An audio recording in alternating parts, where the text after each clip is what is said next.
So it gives people the ability to document their experience through their phone, because everything we do is through our phone. And then the data that we collect can really just help not only the consumer understand, not what product, but what terpenes and cannabinoids are working best, but also it just helps the industry understand the impact of these products in the marketplace.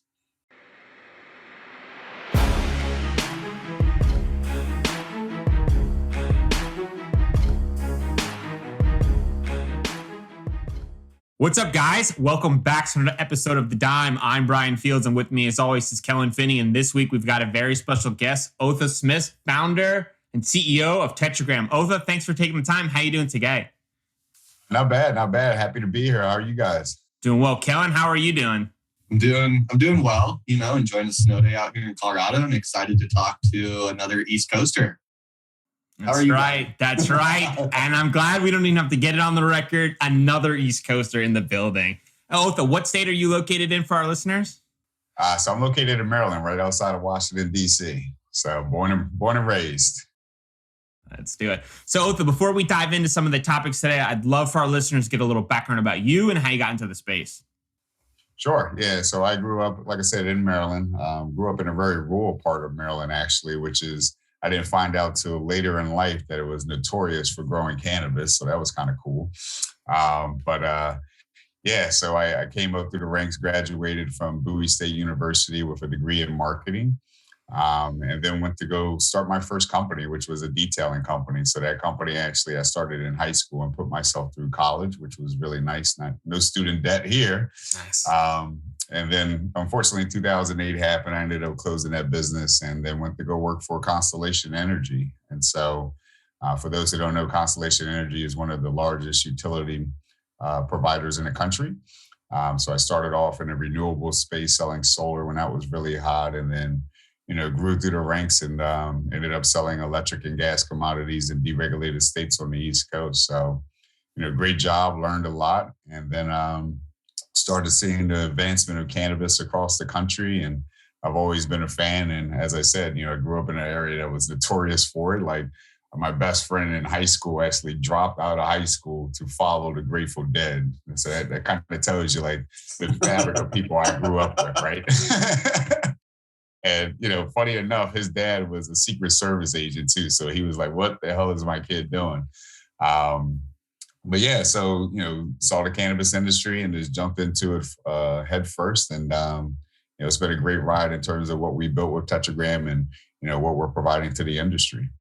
Can you tell us the origin story? Where did the idea come up with? And before that, was this something that you had thought about prior, or something that kind of sparked your interest when you found a need and a pain point? Yeah, so what got me into this industry and building Tetegram was really through my own personal need. In 2006, I was involved in a pretty tragic car accident where I nearly lost my life. I was, ejected from the wheel, thrown about 100 feet, landed on my head, and was pronounced actually dead on the scene. Wow. But luckily, there was a friend of mine who was in the car with me. She walked away with no issues. Bruising and so forth. But she was going to school at Johns Hopkins to become a doctor like she is today. And so she's the one that revived me until the helicopter arrived. And I actually just got my hair cut, so you can see how big this scar is. You're talking about 54 staples, man. So quite the journey. But, once I got out of the hospital, I was prescribed opioids, and we all know how damaging and, threatening to a person's life those can be. So I started to just get back involved in cannabis. And, once Maryland opened up their medical program, I jumped at the opportunity, got my card, and, a little egotistical, walked in there like, what do they know about weed? I know everything about cannabis. And that was just not the case. I was learned about terpenes, cannabinoids, and I was like, this is stuff you don't hear from your street dealer, right? It's just like, I got fire or I got Reggie, and that's about it. So I realized that there was a lot to learn. And as I started this experimenting and talking to other people, every dispensary or clinical director or customer I talked to was like, you got to keep a journal, dude. It's the only way you're going to keep track of all these products that you're trying, and how are you going to remember which ones you liked and which ones you didn't. And so I basically took that concept and said, I see the benefit of it. And I said, well, I could do something better and create Tetragram, which is a mobile app. So it gives people the ability to document their experience through their phone, because everything we do is through our phone. And then the data that we collect can really just help not only the consumer understand, not what product, but what terpenes and cannabinoids are working best, but also it just helps the industry understand the impact of these products in the marketplace. Yeah, I think that's so important. And I really want you to expand more about the app. And I've been on it and I've seen the intuitiveness and the importance of it because, as we've talked about in this podcast, it is so challenging for consumers to walk into a dispensary and to find a product that they like, but even more challenging when they come back in, if it's in a different location or a different bud tender, to find something similar. So having a resource like Tetragram to be able to provide that valuable insights and saying like, here's the items that I liked, how do I find something similar is so important on that journey. So I guess going through the stages, right? Like what did the MVP look like when you first built it? And then take us from the MVP to where we are now. Yeah. So when we first built it, we were looking around and said, so what data do we want to provide customers with the ability to enter into the product, into the system, right? Because as you guys know, with any app, you don't want to make it a homework assignment because then it's like, this is not fun. I don't want to put this stuff in here. So with our MVP, we just wanted to address the most critical components of logging your experience. So, the MVP that we have today, we give you, the consumer has the ability to enter in what product they purchase. And then after they enter in what product they purchase, we really steer them to say what terpenes and cannabinoids consist of that product. So once they enter in that information, then we allow them to say, what dispensary did you buy it from? Which is very important because, through my process, when I was buying a product and I found one that I liked, even within the same state, if I went 20 minutes down the street to another dispensary, they might not have that product. And so, we knew that was going to be an important field for people to select. Where did I make that purchase? And then very importantly, we knew that we had to give people the ability to drill down in terms of how did they consume that product? So, if it was inhalation, did you use a bong? Did you use a joint? And then that subcategory fills into, so what form did the product come in? Was it flower? Was it wax? Because as we know, if I use a joint as opposed to a bong, I'm gonna have a completely different experience. If I use flower as opposed to shatter, again, I'm gonna have a completely different experience. So giving people the ability to drill down through that is awesome. And then they can put in like, how many hits did I take? If it's orally or topically, we give them the ability to say, was that a gummy? And if it was, how many milligrams did you have? And then once they make that selection, then they can say, what condition are you using to treat this, using cannabis for? And so, we definitely wanted to make it open architecture in the sense that the consumer is always driving the experience. So we do provide them with some default symptoms for them to choose from. But at the end of the day, we still give that customer the ability to enter in their own symptom. And luckily, everything's still been PG-13 so far, which is nice. But after they make that selection, then they can rate that product. So, how effective was it? How long did it last? What was the flavor of it? And they can include pictures too, because, one of the things that I did and I saw a lot of people do was they would actually keep the label or the jar of the product that they liked. And especially if it was a product they didn't like. So they remember, all right, that product right there, don't buy that again. So we definitely wanted to give people the ability to take pictures and include that in the platform as well. And then after they do that, then they can write whatever notes they want. And I mean, I'll be honest, like I've seen some of these notes be paragraphs long in terms of the way people are just describing the effects of these products. So it's always cool to watch. And then, they hit save session and they're able to either keep that session exclusive to themselves, or they can share it anonymously across the platform. And that's something that was always dear to my heart in the MVP, is to give people the ability to share their experiences with other people anonymously. I think cannabis is by far the most communal plant in the world. Rarely is someone smoking by themselves or just enjoying an edible or anything by themselves. There's always somewhere where someone else is around and we're enjoying it together. And so given that this is an industry where there's so much that is still unknown in terms of the effects, we knew that was going to be important in the MVP to allow people to share those reviews anonymously. So that I go into a dispensary and I see a product that catches my eye, I can go to Tetegram and see if someone's written a review about it. And then if they have, great. Then that gives me a little bit more ammunition to decide whether or not I should make that purchase, or if I'm looking at it from a medical perspective as well. So it's I got to be honest, man. Like it's scaled dramatically. Like we built this and we put it out during July 10th, 2020. So like right at the height of COVID. And I was just like, do we put it out or do we keep it and wait till this blows over? And, after several conversations with other people and especially the medical community, they were like, Otha, now is the best time to launch it because people are more doubting than ever before about their health. And so, over the course of what's been a year and a half, Tetragram is now scaled to being promoted in more than 137 dispensary locations across the country. That's awesome. Yeah, so it's been remarkable, and we haven't put a dime into advertising or marketing the product. It's just all been through, our dispensary partners, medical professionals, and so forth that really see the value in this. Has it been just insanely impactful for medical patients to be able to have this record and go back to doctors and be like, this is what I've been using, and then they can kind of work together in some of those like experiences that they're having from certain products? Have you found that from conversations with some of the users? Oh, absolutely, Kellen. I mean, that's one of the things that's, being an entrepreneur isn't easy, right? And then you add tech into it, it's like a double whammy, right? But that's one of the things that keeps me and my team motivated is like we get emails or people who hit us up on IG and they're like, dude, this app has helped me so much, or it's helped my father understand what products are working more effectively. Because, I mean, let's face it, like cannabis is not cheap. And I know I spent thousands of dollars in order to find the right product, right dosing amount, right form for it to come in. And so we're able to expedite that process for other people. That makes me incredibly happy. I mean, we get calls about when's this guy? I just had an email yesterday. When are you bringing this to Norway? When are you bringing this to Brazil? I'm just like, this is nuts, man. That's so cool, though. Yeah, it's wild. Yeah, I made the mistake, and when that guy hit me up about Norway, I was like, oh my God, we're going international. Let me ship you some swag. And I shipped them like a T-shirt and some rolling trays, all Tetragram branded.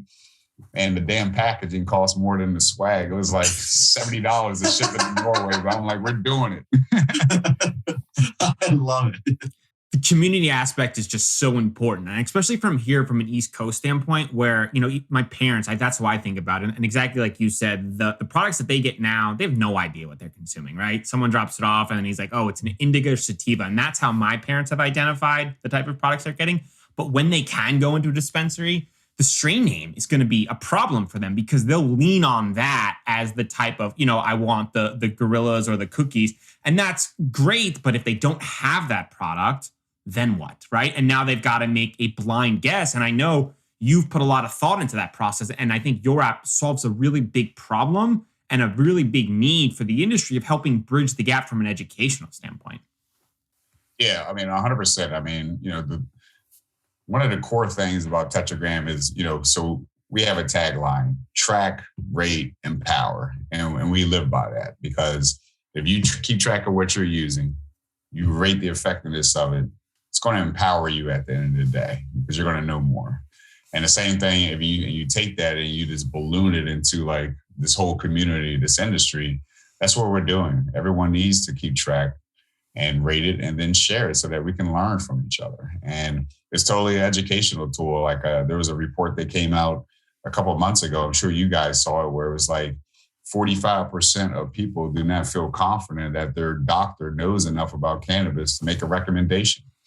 And so we can change that by providing these physicians with the data that they need so that they can be more consultative with their patient. And, the last thing I want, or anybody wants for that matter, is my mom, your mom, to go into a dispensary and say, hey, I got chronic joint pain.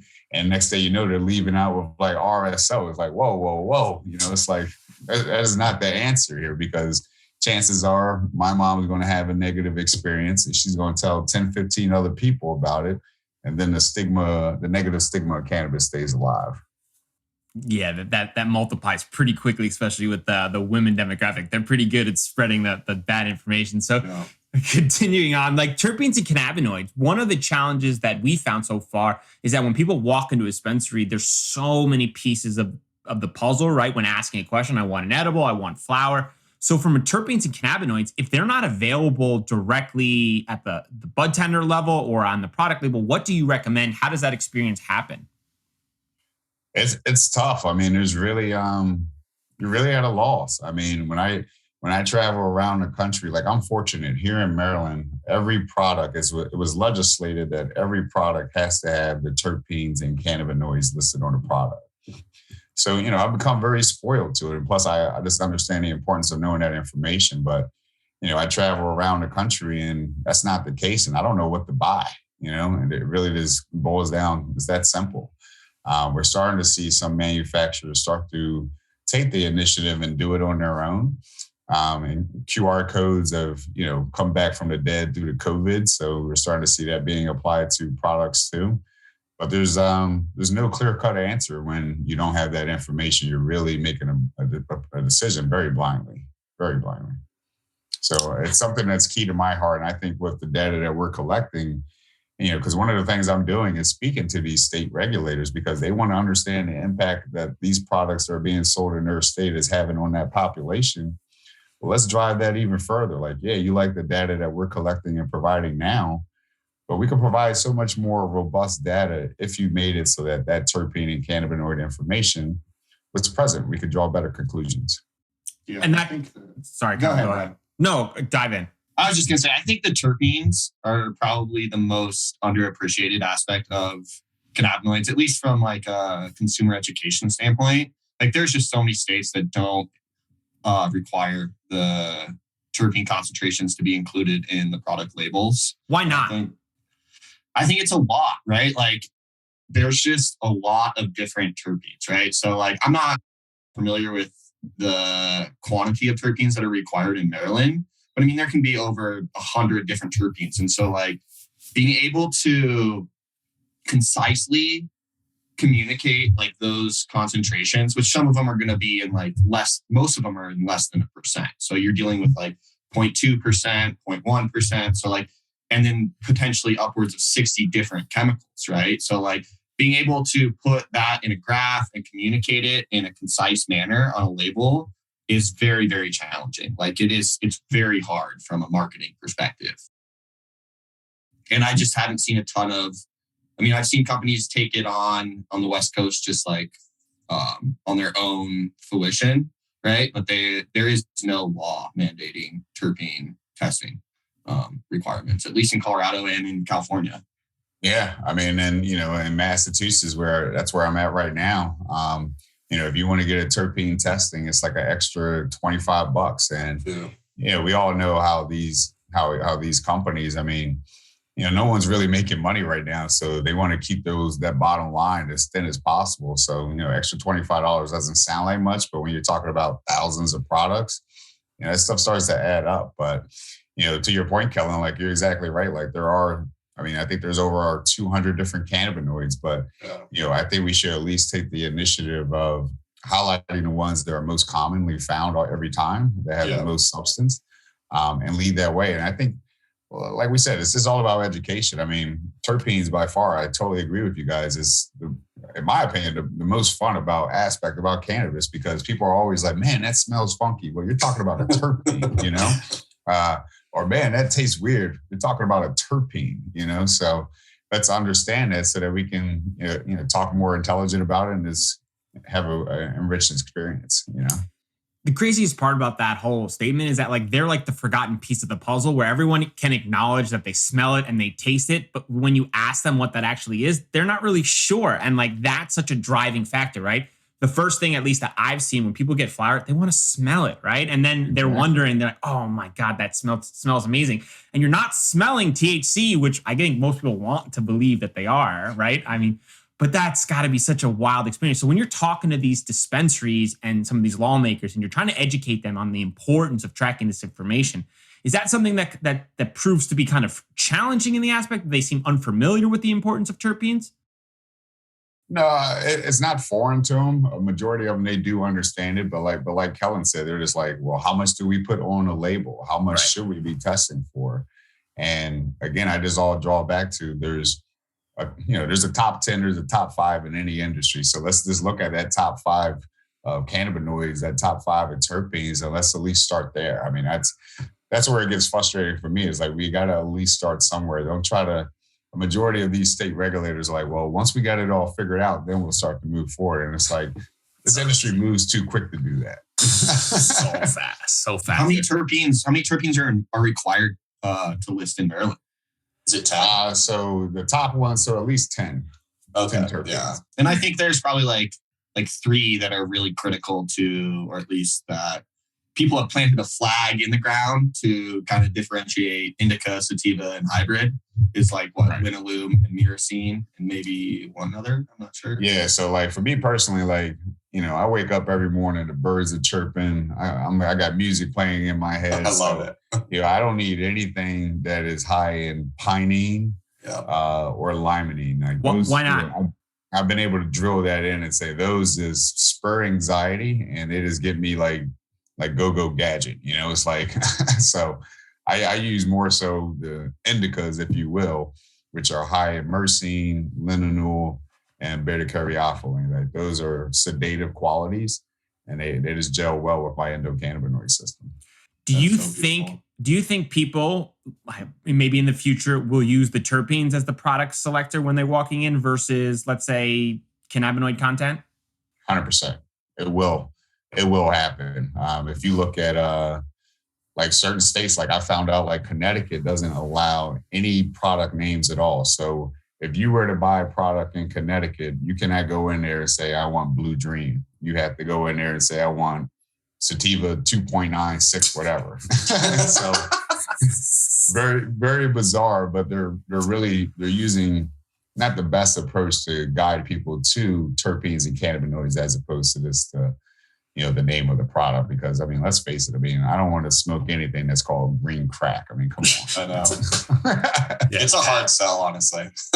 Yeah, exactly. Or Chernobyl. Like, no thanks. A hard pass for me. So let's talk about some of your users. I'm curious to know, since you started, have you seen bigger adoption in certain states as they've kind of come online? Can you kind of correlate or share some information about that?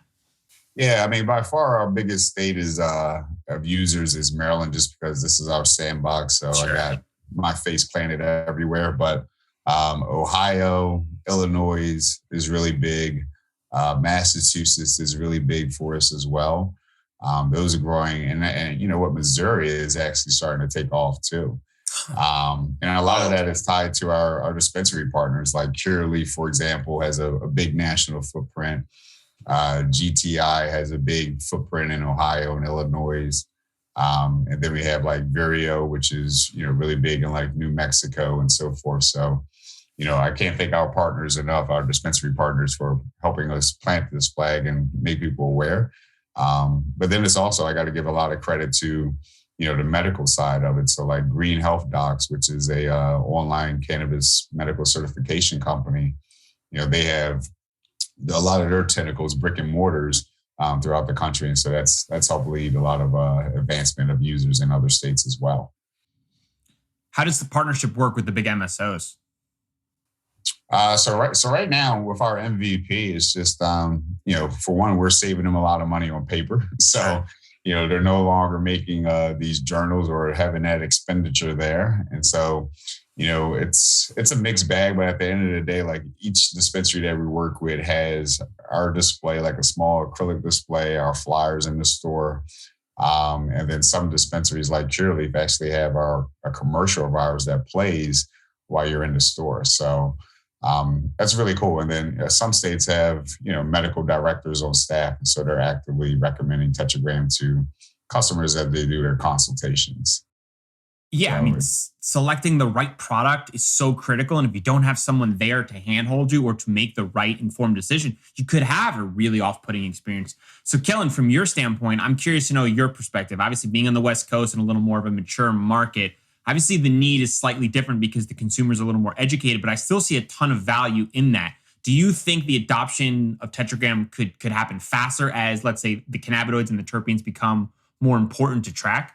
I think it's going to reach like a critical point, because I think that even in Colorado, right, like it's kind of annoying because you walk into any dispensary and even the bud tenders and everyone now have had it drilled into their mind that THC potency is king, right? So like you're talking about one strain or the other, and the fallback for every bud tender is always like, oh, well, this one actually tested 4% higher. You know what I mean? And that is absolutely the worst way to be educating consumers, but it is literally from a sales perspective.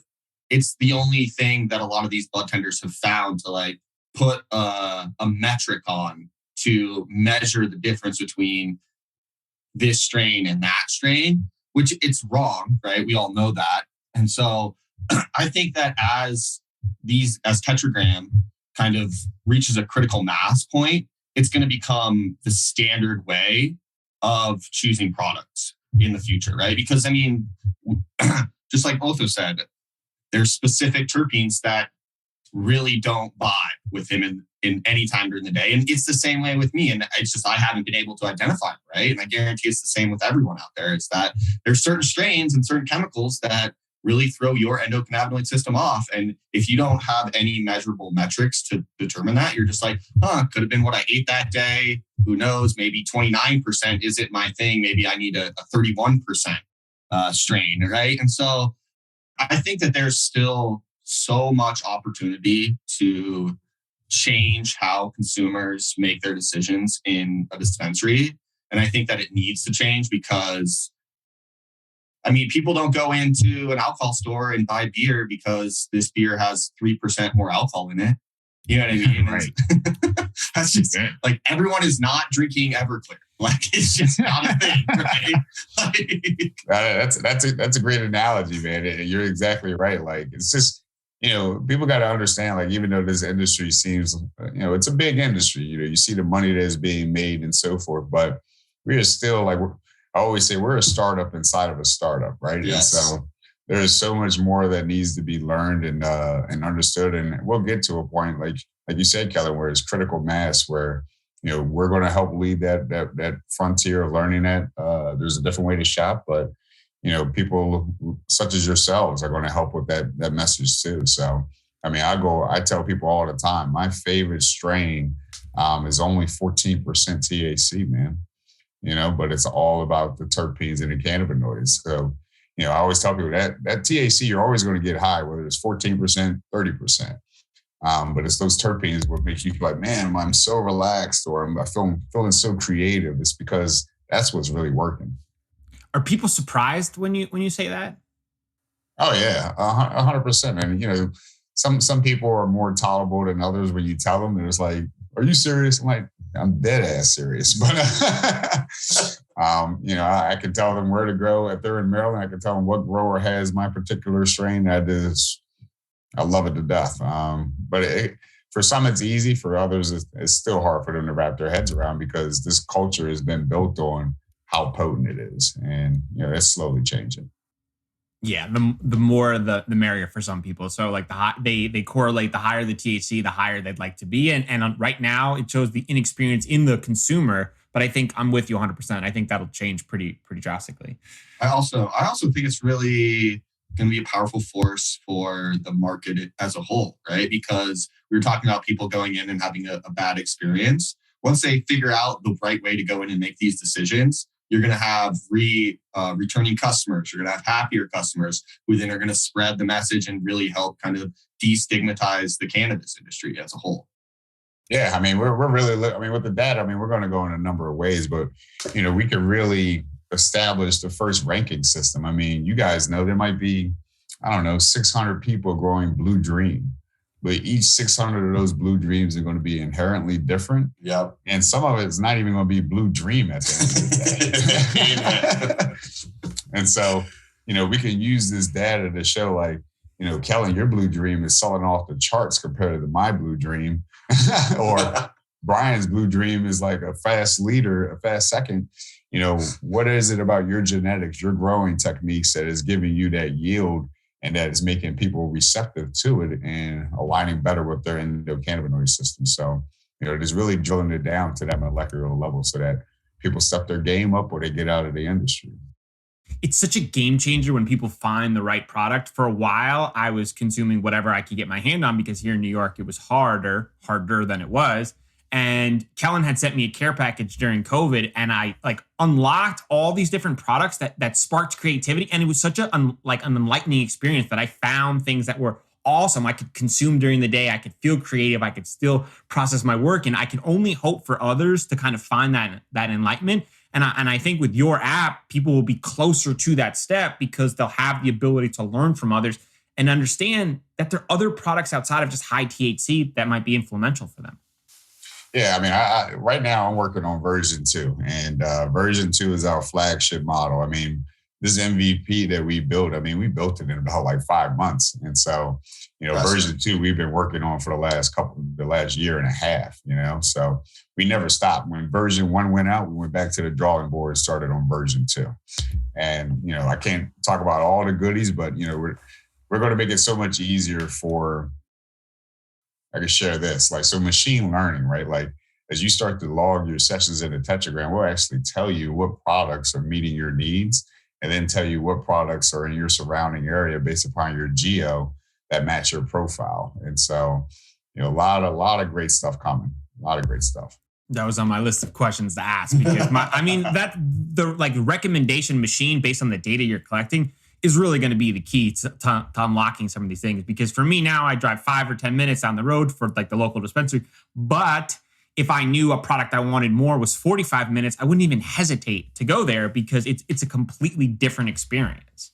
Yeah, exactly. And, we also are looking at like these delivery companies, right? Because, that way the delivery companies are doing the consumer just as much an injustice as the dispensaries, in the sense that you go to a delivery app and you say, all right, I want to buy X, Y, and Z products and have them delivered to me. You didn't have that human exchange to understand what that product might be potentially good for. A lot of these delivery platforms don't have reviews on them. And if their reviews are very generic. And so, with us being able to say, well, Kellen, you like these products and you're on that delivery platform, why should you be presented with all these products that don't meet your needs? You should only be presented with products that match your profile so that you can make better choices and just have more availability of what might be out there that fits your tailored approach. Is the lack of standardized product labels, is it a state-by-state problem or is it a global problem for Tetragram when they're kind of building out the next version of the model? Yeah, it's a global problem. It's very frustrating to know that like here in Maryland, I can provide that user experience through our application where that information is right there readily available. But then if you go, I don't know, to Virginia, it's like, oh, well, you can't navigate through the app as effectively because you don't have that information. So it's really tough. And that's, one of the things, if I had spare time, I'm starting a nonprofit called Show Me the T's and C's, man. And it's all about show me the terpene and cannabinoids so that we can elevate that voice of why this needs to be a standardized approach across the country.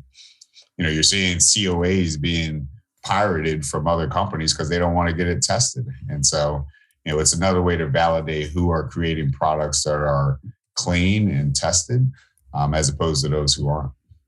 And just like kind of piggybacking off that, if you're in a state that doesn't have that information available and you log on to Tetragram, you're probably looking for that information, right? The terpenes and the other cannabinoids. And now you're kind of frustrated because you're like, I don't understand where this is, and I don't understand why Tetragram's asking me for this. And then it kind of puts the consumer in a very weird situation of like, hey, is it Tetragram's fault or is the dispensary's fault? So then again, I guess it's more of like education. So how do we kind of move that forward? Do you have like an FAQ section on the side of saying like, hey, this might not be available for all states?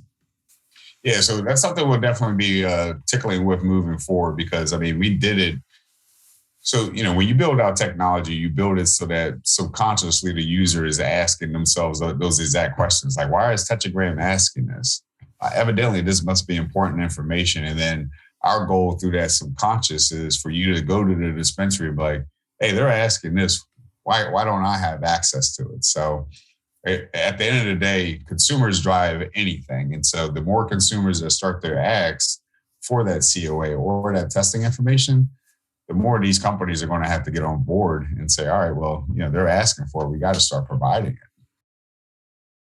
But with version 2, we'll definitely be doing some things to say, this is why we're asking this question, so that it helps people understand even more so. Yeah, that's like a many to many problems on like a different level that I think most have even considered. Right. So everything is harder in cannabis. What is one challenge you found when building this app that the average person wouldn't know about a challenge? Easily. Get it on the App Store and the Google Play Store. I mean, that was a nightmare. Just because, cannabis, and now, what it was about a week ago, 2 weeks ago, Apple was like, oh, we're opening cannabis apps on our store now. Yeah. So, we went through that gauntlet. So you're welcome.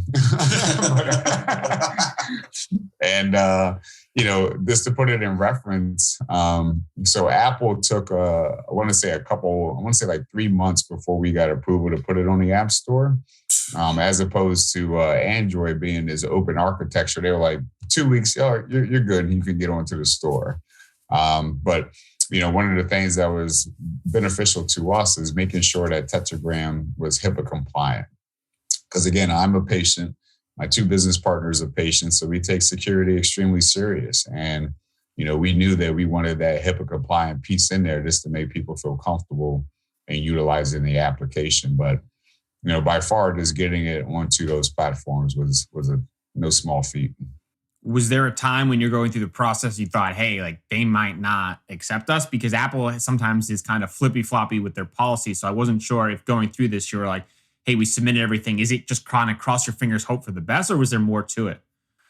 Yeah, I mean, I've spent more money on lawyers than I've ever thought I'd ever dream of in my lifetime. And so, and that's what really it boils down to, is having the right team who can, provide the right information the way that Apple wants to see it, right? And so there was a little bit of skepticism, like, is this going to happen? But we did see that there were other companies who were doing something similar to us that were already on. So we knew it was a possibility. We just had to be strategic and ready for whatever came our way. I mean, just to again put it in context, 2 weeks ago, Tetegram was off the App Store for about 6 days.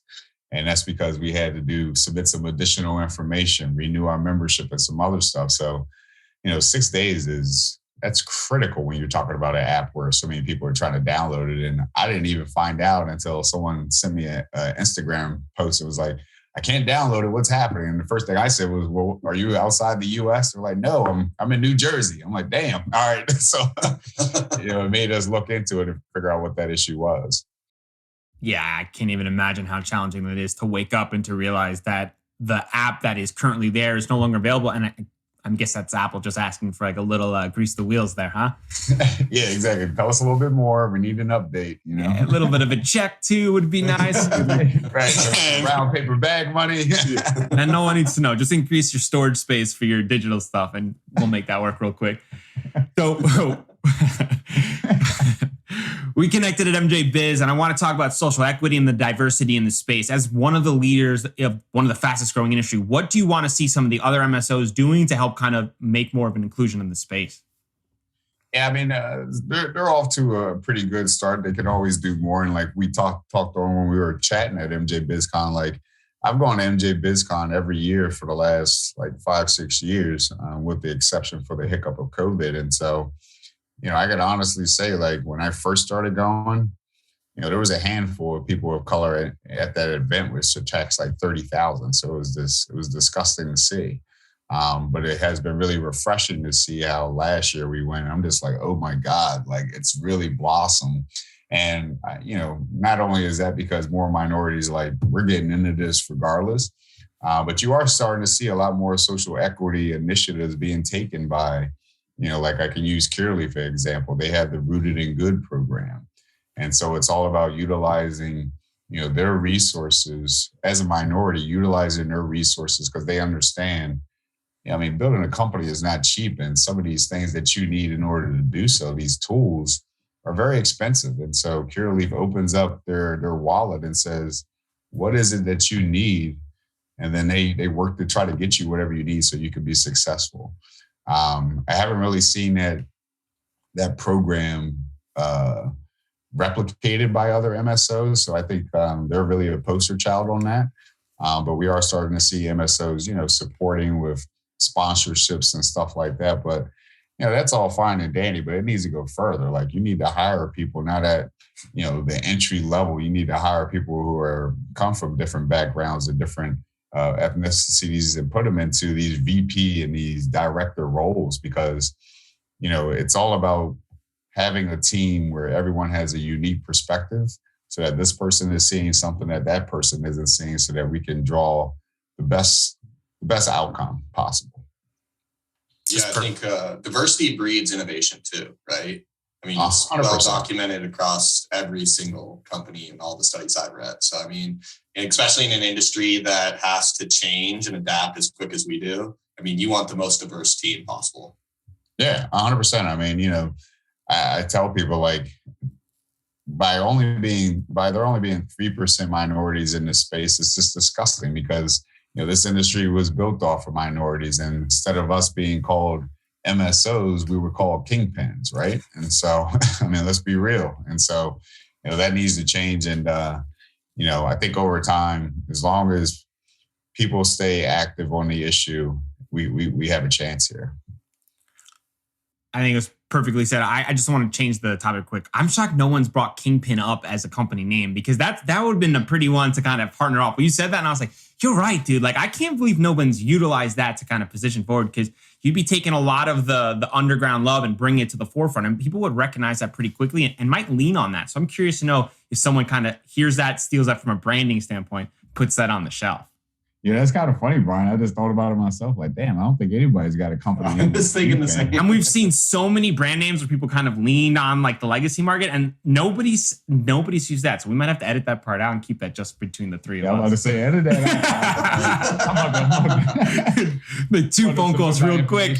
Lock that down real quick. It's a LLC started. So, Otha, since you've been in the cannabinoid industry, what has been the biggest misconception? The cannabis industry was the biggest misconception. Man, there's a bunch. I think the thing that, people think you can get into this industry and make money right away. It's like, that is the biggest misconception. And I'm sorry, like, if someone comes to me and they say, I want to get into this industry, and the first thing that comes out of their mouth is, I see this as a way to get rich quick, you have just downgraded yourself in terms of my eyes dramatically. Because, I mean, you look at people, I mean, this industry has a long history of injustice, and, there's a lot of people who have risked it all. I mean, gone to jail, done time for growing this amazing plant that has such a medicinal benefit. So, when you get into this industry, you need to be, one, appreciative of people who have come before you, and two, just have an intimate understanding of the value of this plant. And so that's the biggest misconception that I feel, is that people think they can get in and make money right away. I tell people, like, have you heard of 280E? All these companies, large or small, who are showing this money that they're bringing in, that money's coming in and it's going right out the door to Uncle Sam. I think there's maybe only, a couple companies, and those are the large MSOs that are somewhat profitable, but it's very, very thin margins. So I think that's the thing that people need to understand, that this is an industry where it's a long play, and you have to be very passionate in order to be successful in it. Beautifully said. Before we do predictions, we ask all of our guests, if you could sum up your experience in a main takeaway or lesson learned to pass on to the next generation, what would it be? Don't try to reinvent the wheel. Understand what you're good at, what your skill set is that you've obtained through your career outside of cannabis, and just apply it to this industry, because this industry needs everything. It's such an infant industry. I mean, you guys see it. You go to any convention, any network event, it's the same people talking every time. And that just goes to show you how much growth there is in this industry and how small it really is once you're in the network. So I just always see people who are like, hey, I want to be a cultivator. Have you ever grown even tomatoes? No. It's like, even in your closet? Exactly. I was like, you don't understand how complex this plant is, and to grow it, I mean, it takes years of understanding. So again, don't try to do something you're not good at. take what you're good at already and apply it to this industry. And that's the only way you're really going to, not the only way, but it's going to give you the highest probability rate of being successful. I think that's so important. And for me, who's on the East Coast, for the longest time, I was doing all the shows out on the West Coast, and everyone, obviously the experience there and the educational level is a little more advanced. And then I did a few shows here on the East Coast, and so many people had wide-eyed optimism about joining the industry just based on experience X that they think translates and how quickly they think they'll be able to capture market share. And I almost felt bad being the pessimist and telling them it is so much harder than you ever even anticipated. And the roadblocks and the challenges that you don't foresee are the ones that are actually going to cripple you. And I felt terrible, like not sharing that information, but also like wanting to share it because there's such this challenge of information gap and limits placed on the industry itself. And I think the points that you've raised today are really, really critical. And I hope a lot of the East Coast listeners, take that as a main takeaway. Yeah, East Coast all day, baby. There it is. Oh. Beast Coast. Exactly. That's right. I learned that recently. All right, prediction time. Otha, who is the most responsible for education in the cannabis space? Is it MSOs, bud tenders, consumers, or individuals like yourself? I don't know. I'd like to say it's like all of the above. I could throw another one in there because, we all work together for the same thing, right? Which is to know more about this plant. I definitely, if I had to pick, I would say the cultivators, the MSOs, the ones who are making these products, because they're the ones who have had predominantly, most of them have had the mindset that let's just grow this product, this strain, let's make this packaged product and put it in the marketplace without doing any R&D because people love weed and they'll buy it regardless. That is such a disadvantage for everyone in the ecosystem, right? And so they definitely have a lot of onus on this, and they have to lead that charge more than anyone else and do the R&D so that we can understand the impact of these products. Kellen? Tetragram. Hey. I think right now the truth of the matter is the bud tenders are the ones that have the most face time, I guess, with consumers. So that's where I would say most consumers are obtaining their information to make their decisions right now. But I think a lot of it, honestly, is on consumers. I think consumers have to be able to step up and understand that this industry is brand new, right? Like you watched it become legal as a consumer.